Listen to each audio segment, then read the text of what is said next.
चा महाराष्ट्र आणि सातत्याने यशवंतराव चव्हाण सेंटर आणि अंधश्रद्धा निर्मूलनाचा जो दाभोळकर साहेबांच्या नेतृत्वाखाली स्थापन झालेली संस्था हे आम्ही गेले अनेक वर्ष अंधश्रद्धेच्या विरोधात काम करतोय।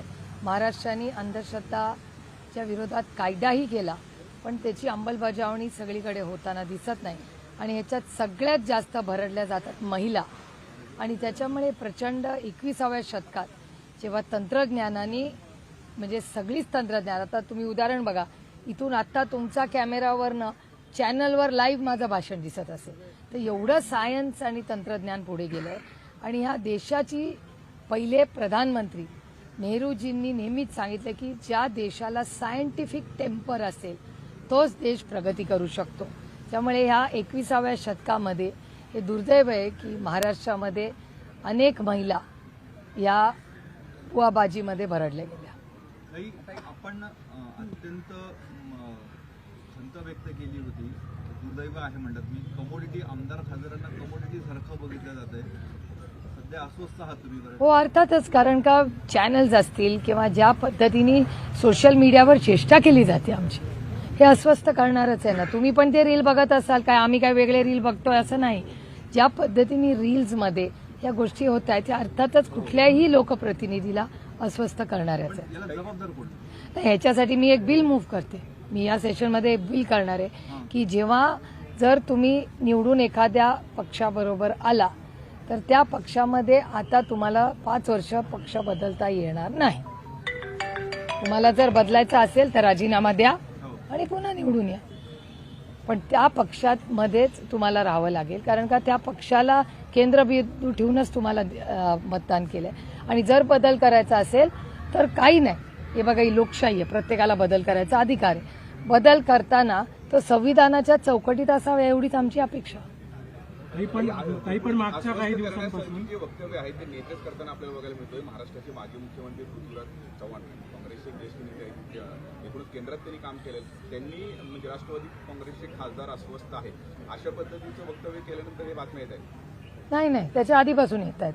आम्हाला तर तुम्ही सगळ्या पक्षांमधून पाठवलेलं आहे। आधी आमचा प्रवेश तुम्ही काँग्रेसमध्ये घेतला, नंतर तुम्ही आमचा प्रवेश शिवसेनेत घेतला, नंतर भारतीय जनता पक्षात गेला, आता फक्त मनसेच राहिली आमची।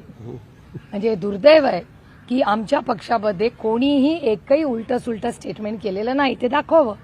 आमचा कुठला खासदार बाहेर बोललाय, आमदार बाहेर बोललाय किंवा पक्षातलं कोणी बोलले, कोणीही बाहेर बोललेलं नाही। अमोल कोल्हेच बोलले होते। हे बघा लोक काय बोलतात, बाहेरचे लोक। आम्ही काँग्रेसबद्दल बोलतो का? आम्ही काँग्रेसबद्दल जेवढं मी काँग्रेसला डिफेंड करते तेवढी काँग्रेसही हा संसदेत डिफेंड करत नसेल एवढी मी, कारण का मी मित्र पक्षाच्या नात्याचा मी नेहमीच त्या चौकटीतच माझी भाषणं केलेली। त्याच्यामुळे त्यांना कोण भेटलं, आता पृथ्वीराज बाबा या देशाचे महत्वाचे राज्याचे महत्वाचे नेते आहेत, त्यांना आमच्या 8 पैकी कोणीच भेटलेलं नाहीये। तुम्ही विचारू शकता प्रत्येकाला, त्यातले एक इथेच उभे आणि बाकीच्यांनाही फोन करून विचारू शकता की बाबा त्यांना कोण भेटलंय, त्यांनाही कुठे भाती भेटली ही आम्हाला माहिती नाही, पण आम्ही 8ही खासदारांचा पृथ्वीराज बाबांचा कुठलाही संपर्क झाला असेल तर माझाच झाला आहे। माझ्या लेकीच्या लग्नाला मी त्यांना आमंत्रण करायला फोन केला होता आणि तेही आले होते, त्याबद्दल मी त्यांची आभारी आहे।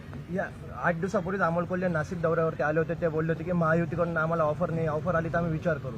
हो मग विचार करू म्हणाले ना, याचं उत्तर हो होत नाही ना।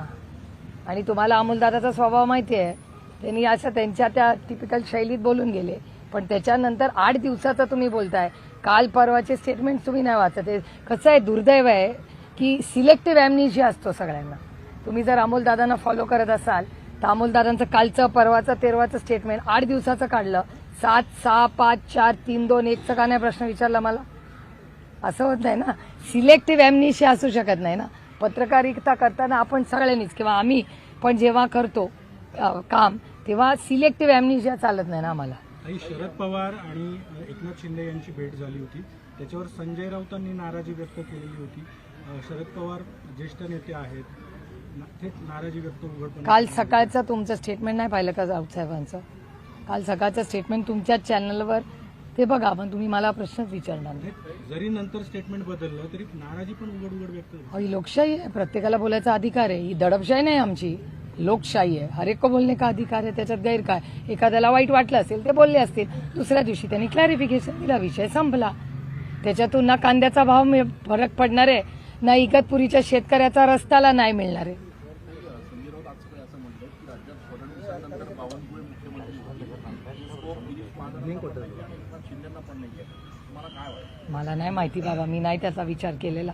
मी सकाळपासून ह्यांच्या कांद्याला भाव कसा मिळेल आणि एक्सपोर्ट पॉलिसी कशी होईल आणि कॉमर्स मंत्रालयाने काय केलं पाहिजे ह्याच्या मागे, आणि इगतपुरीचे जे शेतकरी आहेत, जे भरडले जात आहेत, ज्यांना जमीन द्यायची नाहीये, त्यांना न्याय मिळत नाहीये, सरोज आहिरेंना एकटीला आंदोलन करावं लागतंय आणि त्यांना न्याय मिळत नाही, मी सकाळपासून ह्याच्या मागे आहे.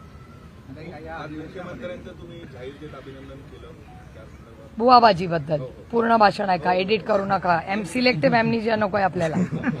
पवार कुटुंबियामध्ये परत एकदा सोहळा होतोय. पार्थ पवार आणि काय आमच्याकडे सुरूच झालंय. पहिलं युगेंचं झालं, मग जयचं झालं, मग रेवतीचं झालं, आता पार्थचं आहे.